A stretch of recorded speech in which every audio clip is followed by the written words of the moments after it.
북한이 주적입니까? 북한이 우리 주적입니까? 주적. 그런 규정은 대통령으로서는 할 일이 아니라고 생각합니다. 아니, 아직 대통령 안 되셨으니까 지금 그래도 생각은 대통령이 될 사람이죠. 대통령 되시기 전에 우리나라 대한민국 국방부 북방백서에 북한군은 우리 주적이다 이래 나오는데 국방부로서는 할 일이죠. 그러나 대통령이 할 말은 아니라고 봅니다. 아니 문 후보님께서 지금 대통령 벌써 되셨습니까? 그렇게 강요하지 마시고 그래서 국방부가 할 일이 있고 대통령이 할 일은 따로 있는 것이죠. 아니 대한민국 정부의 공식 문서에 북한군이 주적이라고 나오는데 대한민국 국군 통수권자가 북한군을 주적을 주적이라고 못한다? 그거 말이 되겠습니까? 저는 입장을 밝혔습니다. 주적이라고 말씀 못 하신다. 제 생각은 그러합니다. 아니 주적이라고 말씀 못 하신다는 거죠. 대통령 될 사람이 해야 될 발언은 아니라고 봅니다. 김정은과 북한의 독재 정권은 적폐입니까 아닙니까? 적폐입니다. 주적이죠 그럼. 주적. 네.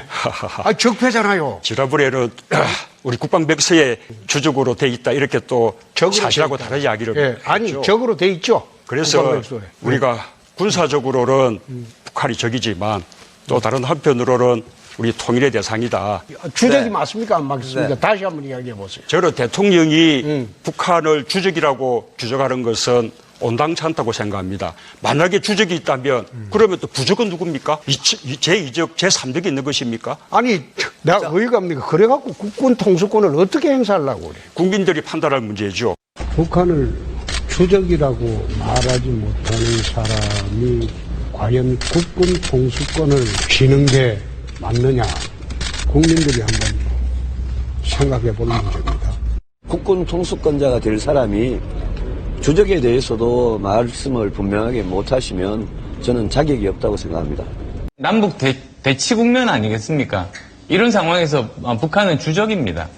주적이면서 동시에 또 우리는 그 평화 통일을 이루어야 되는 그런 문제가 있는 겁니다. 북한을 주적이라 말하지 못하는 대한민국 제19대 대통령 문재인. 그는 대통령이 당선되자마자 자신의 사람들로 문재인 정부 1기 내각을 구성하게 됩니다. 그리고 그의 오른팔격인 비서실장에는 상식적으로 이해할 수 없는 인물이 임명되었는데 북한 김정일을 민족의 어버이이신 위대한 김정일 장군님으로 표현했던 북한의 지도 이념인 주체사상을 지지하는 주체사상파이자 전국 대학생 대표자 협의회 전대협의 3기 의장인 임종석을 초대 비서실장으로 임명하게 됩니다. 북한 사상과 체제를 좋아하는 임종석 비서실장은 북한을 가장 싫어하는 김관진 안보실장에 맞서게 되고 문재인 대통령 취임 4일 후 소대장 길들이기의 상위 호환 버전인 안보실장 길들이기를 하게 됩니다. 2017년 5월 14일 오전 5시 27분 북한은 여느 때와 마찬가지로 평안북도 구성 일대에서 탄도미사일 한 발을 동해안 쪽으로 발사했습니다. 청와대 위기관리센터는 이 사실을 임종석 비서실장에게 보고하게 되고 임종석 비서실장은 이 내용을 다이렉트로 문재인 대통령에게 보고했습니다. 최초 상황이 발생하고 이 내용을 대통령에게까지 신속하게 보고를 했으니 일반적으로 봤을 때는 문제가 없다라고 판단할 수 있습니다. 하지만 군사 안보와 관련된 주요 이슈에 대해서는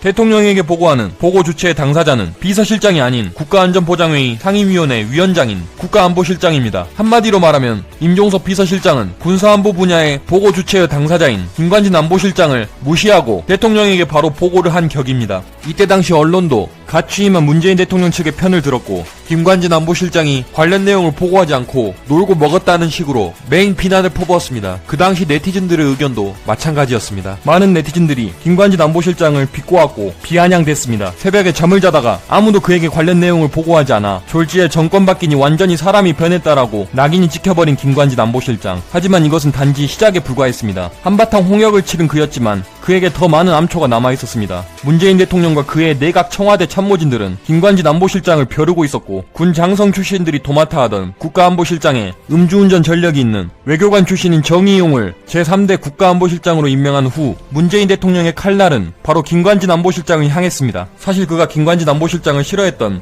여러가지 이유가 있었는데 첫 번째는 고고도 미사일 방어체계 사드 배치 논란입니다. 북한은 600여 발의 중단거리 스커드 탄도 미사일을 보유하고 있고 언제든지 대한민국에 이 미사일은 날릴 수 있습니다. 그래서 북한의 기습 미사일 공격에 대한 단호한 대응의 중요성을 실감했던 김관진 안보실장은 북한의 미사일을 격추할 수 있는 사드 배치 도입을 결정하게 됩니다. 하지만 이번에는 북한이 아닌 북한의 형님 국가인 중국에서 이 사드 배치는 중국을 겨냥하여 설치한 게 아니냐며 대한민국 정부에 강하게 사드 배치 철회 요청을 했습니다. 하지만 원수를 무찌른다면 지금 죽어도 한이 없다는 신념을 가지고 있는 김관진 안보실장에게 제2의 적 부적인 중국은 그다지 큰 두려움의 대상이 아니었습니다. 이러한 중국과 북한을 추종하는 국내에 거주하는 수많은 종북 세력들의 반대에도 불구하고 김관진 안보실장은 사드 배치를 감행하게 됩니다. 하지만 중국은 높은 산봉우리 같은 나라이고 대한민국은 작은 나라이지만 중국몽과 함께 하겠다라며 중국을 아주 좋아했던 그 당시 새정치민주연합 대표였던 문재인 당 대표는 김관진 안보실장에게 되려 사드 배치로 인하여 중국의 심기를 자극했고 중국을 설득하지 못하고 거꾸로 중국을 자극했다고 김관진 안보실장을 맹렬히 비난했습니다. 그리고 문재인 대통령이 김관진 안보실장을 싫어했던 가장 큰 이유이자 두 번째 이유는 바로 8,862건의 국군 사이버사령부의 선거 개입 댓글 논란입니다. 2012년 대선 때 약 3.6% 108만 표의 차이로 박근혜 대통령에게 패배했던 문재인 그 당시 민주당 대선 후보는 본인이 대선에서 패배했던 가장 큰 이유를 이 사이버사령부의 댓글 공작으로 믿었습니다. 아니 그러게 믿고 싶어 했습니다. 문재인 대통령이 그토록 싫어했던 국군 사이버사령부, 하지만 정말 의외의 인물이 이 국군 사이버사령부를 만들었었는데 그 인물은 바로 문재인 대통령의 베스트 프렌드이자 중마고우인 노무현 전 대통령이었습니다. 국군 사이버사령부는 2004년 합참 심리전단 예하에 예속되었던 사이버 전략 부서를 모태로 하며 적대 세력으로부터의 해킹 등 정보 조작에 대한 대책을 세우기 위해 준장급을 지휘관으로 하여 2010년 1월 11일에 설립된 부대입니다. 장교 118명, 부사관 37명, 군무원 101명, 총 256명의 군 간부와 군무원으로 이루어진 사이버사령부의 슬로건은 사이버 공간에서 절대 우위를 달성하자인데, 안타깝게도 사이버사령부는 소총 대신 키보드를 든 세계 최대의 은행 강도인 북한 정찰총국 산하 해킹팀 라자루스의 상대가 되지 않았습니다. 대한민국에서 자연계열 기준 수능 성적을 내림차순으로 했을 때 상위 100등 이내의 소위 말하는 천재들은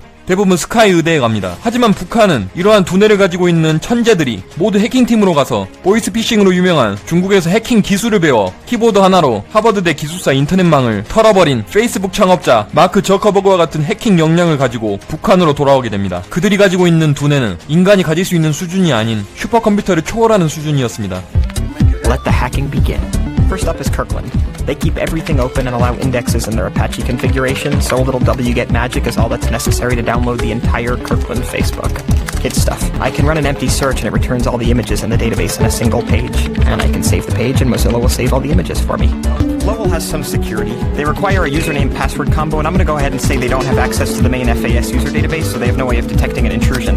It's slightly obnoxious that they only let you view one picture at a time, and there's no way I'm going to go to 500 pages to download pics one at a time, so it's definitely necessary to break out Emacs and modify that Perl script. Awful lot of traffic. I think maybe we shouldn't shut it down before we get into trouble. 5,300억 원을 가로챈 북한 해커 3명을 기소했습니다. 미 국무부가 공개한 북한 해커는 박진혁과 전창혁, 김일 3명입니다. 이들이 전 세계에서 해킹으로 뺏거나 탈취를 시도한 금액은 1조 4천억 원에 이릅니다. 슬로베니아 기업에서 가상화폐 830억 원을 가로채는 등 실제로 5,300억 원을 챙겼습니다. 북한 해커들의 해킹 능력을 익히 알고 있던 김관진 당시 국방부 장관은 북한의 사이버 테러, 대남 심리전에 대응하기 위한 댓글 작성 작전을 지시했습니다. 2017년 9월 8일 문재인 대통령은 사이버 댓글 조사 TF팀인 태스크포스를 구성하여 댓글 공작을 조사했고 총 8,862건의 댓글을 정치 중립 위반으로 지목했습니다. 하지만 댓글이 많이 달렸던 키워드를 보면 총선 및 대선과 무관한 키워드가 많은 것을 확인할 수 있고, 김관진 국방부 장관 그 다음 후임자로 내정되었던 김병관 예비역 육군 대장이 키워드 랭킹 1위를 차지했고, 키워드 랭킹 2위는 북한을 너무 사랑한 나머지 대학생 신분으로 평양에 방문해 김일성을 만나 그를 아버지라 불렀던 임수경이었고, 키워드 랭킹 4위는 북한이 남침을 했을 때 대한민국의 국가 중요시설인 통신시설과 유류시설을 타격하자고 주장한 이석기입니다. 그리고 키워드 랭킹 7위는 천안함 피격 사건이 발생한 후 가해자인 북한에 왜 천안함 피격 사건을 감시 시찰하도록 요청하지 않았냐고 당시 김태형 국방부 장관에게 따졌던 이정희입니다. 김관진 당시 국방부 장관이 정치적인 목적으로 댓글 작성을 지시했다면 그 당시 대통령이었던 이명박 대통령과 차기 대권 유력 후보 1, 2위인 박근혜 대통령과 문재인 대통령의 키워드가 최상단에 있어야 되지만 오히려 북한을 추종하는 종북 세력들이 더 높은 랭킹에 있었습니다. 그 이유는 바로 북한의 해커팀 라자루스가 이 종북 세력들에 대한 찬양 및 선동을 했기 때문입니다. 국군 사이버 사령부는 김관진 당시 국방부 장관의 지시대로 북한의 사이버 심리전에 대응한 것뿐이었죠. 하지만 문재인 정부는 주요 혐의인 정치 관여가 소명되고 증거인멸 염려가 있다며 2017년 11월 김관진 안보실장에게 구속영장을 발부했습니다. 포승줄에 포박돼 마치 도살장에 끌려가는 개마냥 감옥에 구속된 김관진 안보실장. 북한을 바라볼 때마다 레이저가 뿜어져 나오던 그의 눈도 더 이상 힘을 잃었습니다. 오늘 오부 영상 시청해주셔서 감사드리고 저도 좀 마음을 가다듬고 6부를 만들어야 될 것 같습니다. 조금만 더 기다려주시면 감사하겠습니다.